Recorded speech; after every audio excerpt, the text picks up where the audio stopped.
నేను ఒక 2 ప్రతిపాదనలు చేయదలుచుకున్నాను. డ్రగ్స్ ఎవరైతే సరఫరా చేస్తున్నారో, తయారు చేస్తున్నారో వాళ్ళ ఆస్తులు స్వాధీనం చేసుకొని రీహాబిలిటేషన్ సెంటర్లుగా వాళ్ళ ఆస్తులను మార్చాలని మిమ్మల్ని ఈ వేదిక ద్వారా కోరుకుంటున్నాను సార్. వాట్సాప్ గవర్నెన్స్ చేసాం, ఎంతో అద్భుతంగా చేసాం. మనం అంటూ ఉంటాం సార్, ఏదైనా ఫోటో తీసి పెడితే ఎక్కడైనా పెడితే అది ఈజీగా తీసుకోవచ్చు. అలాగే వాట్సాప్ గవర్నెన్స్ లో ఒక ఫ్యూచర్ అనేది మనం తీసుకొని రావాల్సింది.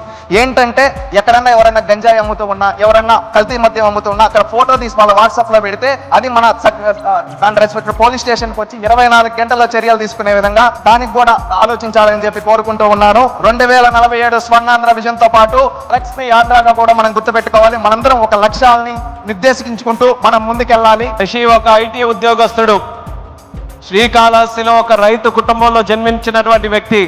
కానీ పార్టీ కష్టాల్లో ఉందని, తనకు ఎంతో జీవితాన్ని ప్రసాదించినటువంటి ఈ యొక్క తెలుగుదేశం పార్టీ కష్టాల్లో ఉంటే నేను కూడా సైనికుడిగా మారి ఈ కష్టాల్లో ఉన్నటువంటి పార్టీకి నా వంతుగా తోచినటువంటి సాయం చేయాలని ఉద్యోగాన్ని మాని పార్టీలోనే ఒక సోషల్ మీడియా యాక్టివిస్ట్ గా ఈ రోజు తయారై తెలుగుదేశం పార్టీ కండువా కప్పుకున్నటువంటి యువత ఆ శక్తి ఎలా ఉంటుంది, ఆ ఆలోచన ఎలా ఉంటుందో నిరూపించినటువంటి ఆ శశికి ఈ మహానాడు వేదిక ద్వారా మనస్ఫూర్తిగా అభినందనలు తెలియజేసుకుంటూ